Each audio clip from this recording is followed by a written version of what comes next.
नमस्कार, मैं हूं सुजीत और आप देख रहे हैं द रियल्टी रफ्तार शो। आज का सवाल बहुत कॉमन है, लेकिन इसका जवाब उतना सिंपल नहीं है। क्या कमर्शियल प्रॉपर्टी रेजिडेंशियल से बेहतर इन्वेस्टमेंट है? क्योंकि रियल स्टेट में एक स्टेज के बाद लगभग हर सीरियस बायर यही सोचता है, घर लें या इनकम जनरेटिंग एसेट लें, फ्लैट लें या फिर office, shop, leased commercial space. और यहां पर मार्केट आपको दो एक्सट्रीम जवाब देती है। एक कहती है कमर्शियल ही असली इन्वेस्टमेंट है और दूसरी कहती है रेजिडेंशियल से सेफ कुछ भी नहीं। लेकिन सच्चाई इन दोनों के बीच में है। सच्चाई यह है कि कमर्शियल अपने आप में बेटर नहीं होता और रेजिडेंशियल अपने आप में सेफर नहीं होता। बेटर वही होता है जो आपके intent, budget, risk, appetite, holding power और टेम्परामेंट के हिसाब से फिट बैठे। यानी असली सवाल यह नहीं है कि कमर्शियल बेटर है या रेजिडेंशियल। असली सवाल यह है कि आप किस तरह के इन्वेस्टर हैं। क्या आपको रेगुलर इनकम चाहिए? क्या आपको कैपिटल एप्रिसिएशन चाहिए? क्या आपको पीस ऑफ माइंड चाहिए? क्या आप वैकेंसी का प्रेशर झेल सकते हैं? क्या आप टेनेंट रिस्क समझते हैं? यहीं से गेम बदलती है। सबसे पहले कमर्शियल की बात करते हैं। कमर्शियल प्रॉपर्टी की सबसे बड़ी ताकत क्या होती है? जाहिर सी बात है, इनकम। अगर लोकेशन सही हो, टेनेंट सही हो, लीज सही हो, तो कमर्शियल एसेट आपको रेगुलर रेंट दे सकता है और कई बार रेजिडेंशियल से बेहतर रिटर्न भी दे सकता है। और कमर्शियल मार्केट की हाल की तस्वीर बताती है कि यह सेगमेंट हल्का नहीं है। सीबीआरई के अनुसार इंडिया की ऑफिस लीजिंग 2025 में 82.6 मिलियन स्क्वायर फीट तक पहुंची, जो एक एनुअल रिकॉर्ड थी। उसी साल न्यू ऑफिस कंप्लीशंस भी 58.9 मिलियन स्क्वायर फीट रही।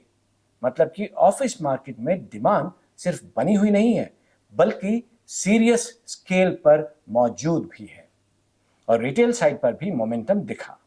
सीबीआरई के मुताबिक इंडिया की रिटेल लीजिंग 2025 में लगभग 8.9 मिलियन स्क्वायर फीट रही, जो कि एक हिस्टोरिक हाई थी। यानी क्वालिटी कमर्शियल स्पेस के लिए एपेटाइट अब भी स्ट्रांग है।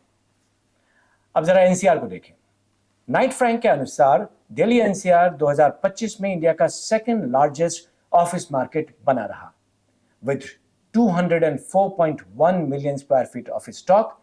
एनुअल ऑफिस ट्रांजैक्शंस करीब 11.3 मिलियन स्क्वायर फीट रही और ग्रेड ए ऑफिसेज ने 84% लीजिंग एक्टिविटी कैप्चर की। जीसीसी शेयर भी 19% से बढ़कर 26% हो गया। मतलब सिंपल भाषा में, अच्छी क्वालिटी वाले ऑफिसेज की डिमांड ज्यादा है और बड़ी ग्लोबल कंपनीज भी एनसीआर में ज्यादा स्पेस ले रही हैं। अब सुनने में कमर्शियल बहुत अट्रैक्टिव लगता है और होता भी है, लेकिन यहीं उसकी पहली सच्चाई छुपी है। कमर्शियल रिवार्डिंग हो सकता है, लेकिन फॉरगिविंग नहीं होता। क्योंकि कमर्शियल इन्वेस्टमेंट सिर्फ एसेट खरीदना नहीं है, वो टेनेंट रिस्क भी है, वैकेंसी रिस्क भी है, लीज लॉक इन समझना भी है, माइक्रो मार्केट पढ़ना भी है और कई बार हायर एंट्री टिकट भी है। फ्लैट खाली रहे तो ओनर बेचैन होता है, लेकिन ऑफिस या शॉप खाली रहे तो बेचैनी का लेवल अलग ही हो जाता है, क्योंकि वहां सिर्फ स्पेस होल्ड नहीं कर रहे होते, बल्कि आप एक्सपेक्टेड इनकम भी खो रहे होते हैं। अब रेजिडेंशियल को देखिए। रेजिडेंशियल की सबसे बड़ी ताकत क्या है? डेप्थ। घर की डिमांड ऑफिस की डिमांड जैसी नहीं होती। हर इंसान ऑफिस नहीं खरीदता, हर बिजनेसमैन शॉप नहीं खरीदता, लेकिन घर हर परिवार की जरूरत है। रेजिडेंशियल एसेट आपको शायद उतना एक्साइटिंग रेंट ना दे, लेकिन कई बार ब्रॉडर बायर बेस देता है। फाइनेंसिंग रिलेटिवली आसान होती है, एग्जिट साइकोलॉजी सॉफ्टवेयर होती है और इन्वेस्टर को इमोशनल कंफर्ट भी मिलता है। नाइट फ्रैंक के अनुसार एनसीआर में 2025 के दौरान 50,769 रेजिडेंशियल लॉन्चेस हुए और 52,452 घर बिके। एवरेज रेजिडेंशियल प्राइस 19% बढ़कर 6,028 रुपए पर स्क्वायर फीट तक पहुंची। मतलब रेजिडेंशियल मार्केट रुका नहीं है, वो चल रहा है, लेकिन सिलेक्टिव तरीके से। यहां सिलेक्टिव वर्ड बहुत इंपॉर्टेंट है, क्योंकि रेजिडेंशियल मार्केट भी अब सिंपल नहीं रही।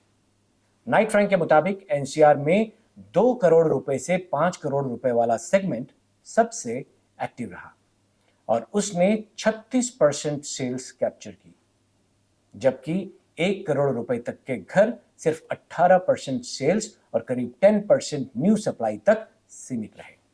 यानी रेजिडेंशियल मार्केट में भी डिमांड हर जगह बराबर नहीं है। प्रीमियम दिखने की होड़ यहां भी साफ दिख रही है। तो क्या इससे कमर्शियल ऑटोमेटिकली विनर बन गया? जी नहीं।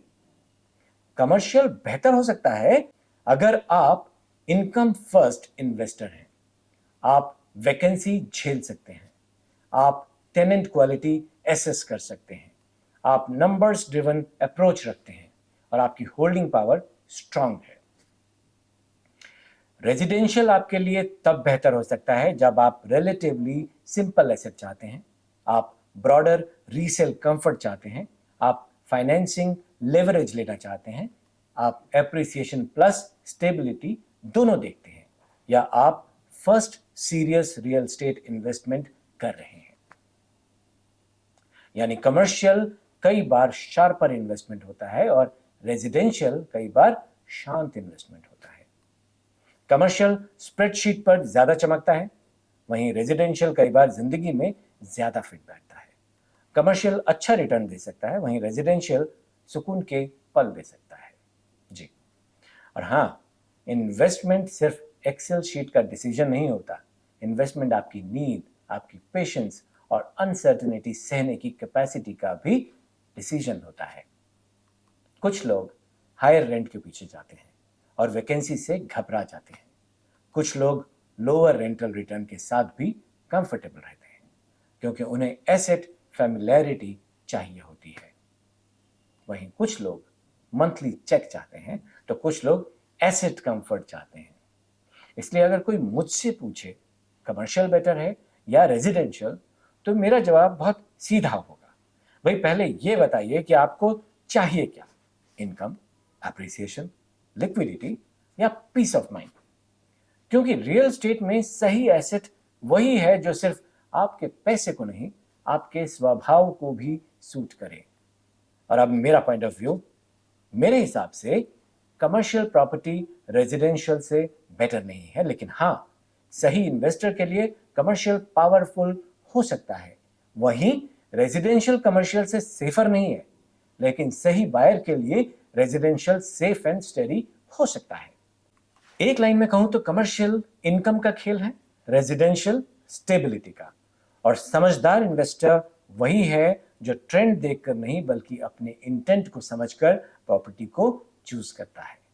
मैं हूं सुजीत और आप देख रहे थे द रियल्टी रफ्तार शो। अगर आपको यह एपिसोड वैल्यूएबल लगा हो तो इसे अपने friends, family and fellow property seekers के साथ जरूर शेयर कीजिए। और हाँ, अगर आप प्रॉपर्टी कंसल्टेशन भी चाहते हैं तो अपनी क्वेरीज हमें मेल कर सकते हैं। हमारा ईमेल आईडी है therealtyraftarshow@gmail.com। हम कोशिश करेंगे आपकी रिक्वायरमेंट्स को समझकर आपको एक बेटर और बेहतर सॉल्यूशन सजेस्ट कर सकें। फिर मिलेंगे एक और एपिसोड में जहां हम रियल एस्टेट की दुनिया को सिर्फ ऊपरी तौर से नहीं बल्कि गहराई से भी समझेंगे। तब तक के लिए नमस्कार, अपना ख्याल रखिएगा।